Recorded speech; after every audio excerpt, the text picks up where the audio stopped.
प्रेम कहानी। वो अब था नहीं मगर खुश था। वो महीना न जाने कौन सा रहा होगा, शायद साल का अंत था। हाँ, वो अंत ही तो था, सब कुछ अंत पर ही तो था। उस महीने में साल अंत पर था, सवाल अंत पर था, घायल हो चुके प्रेम का हाल अंत पर था, न जाने क्या क्या अंत पर था। तो मैं कह सकता हूँ कि हाँ, साल का भी अंत था वो। सीट नंबर नहीं भाई, सीट नंबर 48 नहीं थी वो। बताया ना, ये अंत था। और सीट नंबर 48 तो शुरुआत थी एक मोहब्बत की जो अमर हो गई, जिसने हकीकत की जमीन भले ही न देखी हो मगर कल्पना के आसमान में उसकी उड़ान हमेशा बनी रहेगी, भले ही किसी रद्दी की दुकान में ही क्यों ना सही। हाँ, तो ये सीट थी 65 जिस पर दीक्षा बैठी हुई थी। सीट पर अपने दोनों पैर पीछे की तरफ मोड़े हुए दीक्षा ने आगे की तरफ अपने बाजुओं को खिड़की से टिकाकर अपने सर को बाजुओं पर अड़ाते हुए अपनी गोल गोल आंखों को सामने ओस से भीगी हुई खिड़की के कांच पर टिका रखा था। उसके लिए वो ओस से भीगी हुई खिड़की नहीं बल्कि सिनेमा का पर्दा था, जिस पर उसके जीवन की अनगिनत झलकियां एक के बाद एक प्रदर्शित हो रही थीं। वो इस यादों को खिड़की से पार बाहर की दुनिया देखना चाह रही थी। वो उसकी घुट रही आंखों को बाहरी दृश्य दिखाकर नई जिंदगी देना चाह रही थी, मगर एक तो खिड़की पर पड़ी ओस की बूंदें उसे बाहरी दुनिया के नजारों को देखने से रोक रही थी, तो दूसरा उसके आंखों के आंसू उसे कुछ देखने नहीं दे रहे थे। तभी पीछे से कबीर की आवाज आई, क्या हुआ, कहाँ गुम हूँ? दीक्षा थोड़ा सा चौंकी, मगर फिर कबीर की तरफ देखते ही गनहरी कानिया अपने घर से विदा हो रही दुल्हन की तरह रोने लगी। उसका मन कर रहा था कि कबीर को गले से लगा ले, मगर वो उसे गले से लगा नहीं पाई, बस रोती रही। कबीर बताया करता था कि जब जब बचपन में वो गांव से छुट्टियां काट कर वापस पंजाब आता था, तो ट्रेन में उन सब पलों को जो उसने वहाँ बाबा, ताऊ, भैया, बहनों और गांव के बाकी दोस्तों संग बिताए होते थे, को याद कर करके खूब रोया करता था। उसके सामने सबका चेहरा आता था, उन सब की बातें याद आती थीं, और वो सबसे ऊपर वाली सीट पर लेटा हुआ रोता रहता था। दीक्षा भी बिल्कुल कबीर की ही तरह रो रही थी, और कबीर बदतमीजों की तरह मुस्कुराए जा रहा था। यार, तुमसे तभी पूछा था कि ऐसा हुआ तो आओगी कि नहीं? तुमने तब भी मना कर दिया होता कि नहीं आऊंगी, मगर तब तो तुम चुपचाप हो जाती थी या मुझे चुप करा देती थी। और वैसे भी पहली बार ससुराल जा रही हो, मुस्कुराती हुई जाओ, तुम्हारे इंतजार में सब बैठे हैं। पहली बार माँ और भाइयों से मिलोगी, कम से कम चेहरे पर कुछ मुस्कुराहट तो लाओ। मैंने कहा था माँ से कि माँ, दीक्षा बहुत सुंदर है, मगर यहाँ तो दीक्षा ने रो रो कर अपने चेहरे को भरते वाले बैगन की तरह सुझा रखा है। वैसे भी कौन सा अकेली जा रही हो? मैं और मम्मी हैं तो तुम्हारे साथ। दीक्षा अब भी बस रो रही थी, बिलक बिलक कर। उसका मन कर रहा था कबीर को गले लगाकर हमेशा की तरह कह दे कि प्लीज ऐसा मत बोलो, तुम मेरी कसम।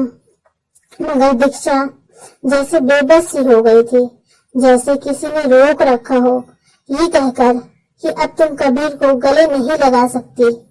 सामने की सीट पर कंबल में लेटी दीक्षा की मम्मी अपराध बोध से उसको देखे जा रही थी।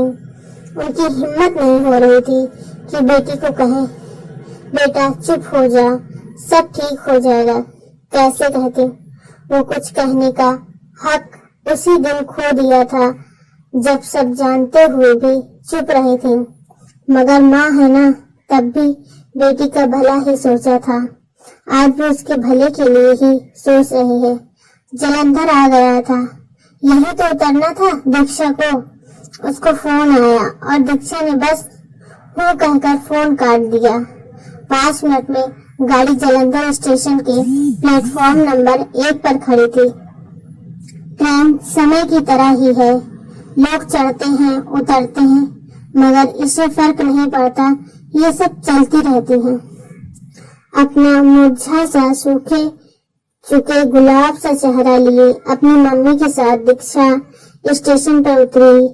कबीर उन दोनों के पीछे पीछे चलते हुए बोल पड़ा, देखो यही वो स्टेशन है जहां उतरते ही मैं चैन की लंबी सांस लेता हूँ, मगर आज सांस नहीं आ रही है, न जाने घुटा सा लग रहा है आज, जबकि मैं तो तुम्हारे साथ पहली बार आया हूँ। मुझे इतनी खुशी है, फिर भी मैं घुट क्यों रहा हूँ। दीक्षा एक बार फिर से फपक कर रो पड़ी। सामने आंसुओं के समंदर पर हिम्मत की बांध बनाए कबीर का छोटा भाई अनुराग खड़ा था। अनुराग ने दीक्षा और उसकी मम्मी को सिर झुकाकर नमस्ते किया और सबका सामान लेकर बाहर गाड़ी की ओर चल पड़ा। जलंधर से घर तक के रास्ते में किसी की हिम्मत नहीं हुई बोलने की, बस कबीर ही बोले जा रहा था और जितना वो बोल रहा था दीक्षा उतनी ही रो रही थी।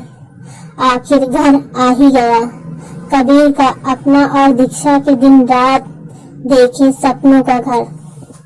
दीक्षा को उसका उठाया हर कदम इतना भारी लग रहा था कि मानो सर पर 100 किलो से ज्यादा भार लदा हो। आखिर दीक्षा उस दहलीज तक पहुंच ही गई थी जहां तक कबीर ने ले जाने का उसे वादा किया था।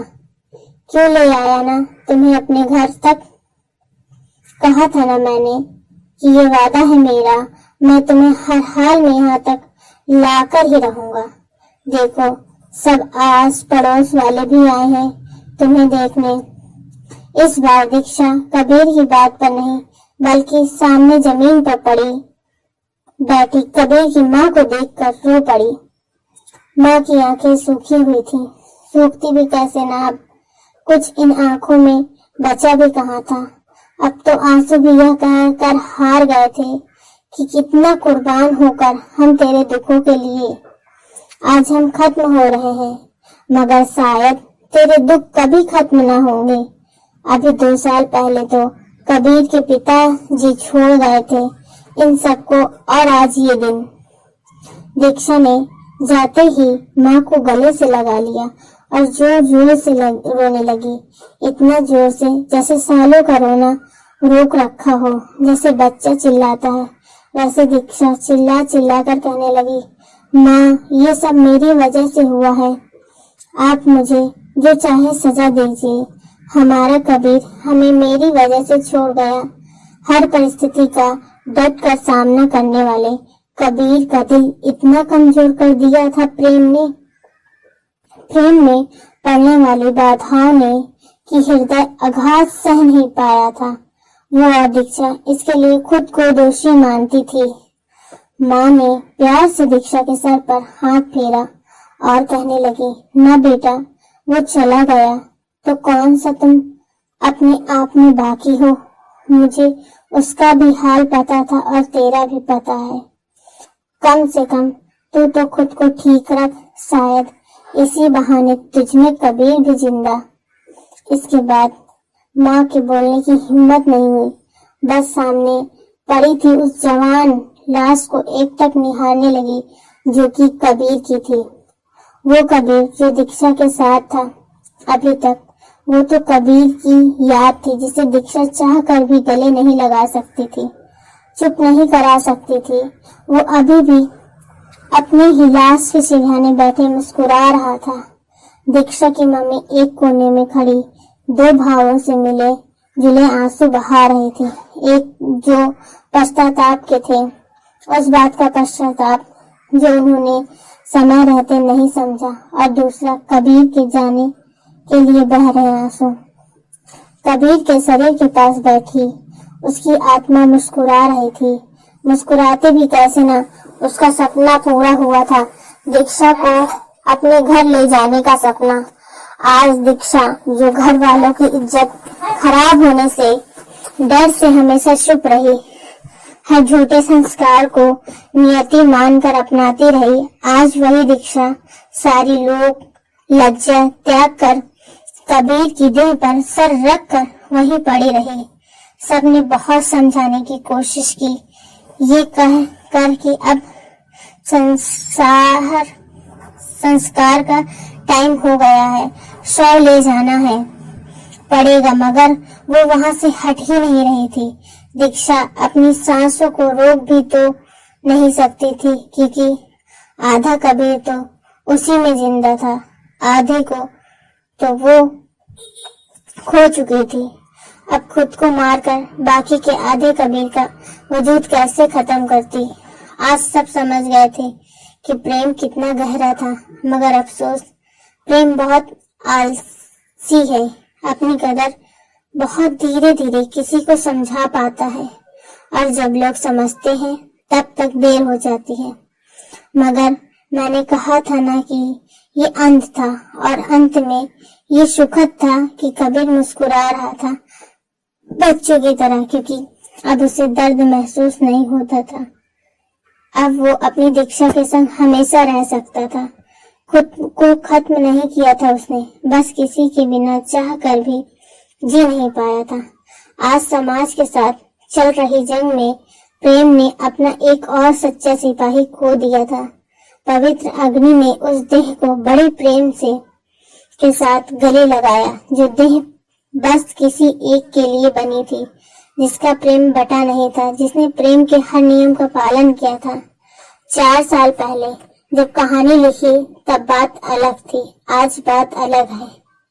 आज ये बस एक कहानी है। कबीर के साथ दीक्षा भी मर गई, अब बची है तो बस ये कहानी, बाकी सब काल्पनिक है, सच है तो बस प्रेम हमेशा की तरह। आपको ये कहानी कैसी लगी कमेंट्स में जरूर बताएं, और वीडियो को लाइक और चैनल को सब्सक्राइब करें ऐसी और कहानियां सुनने के लिए।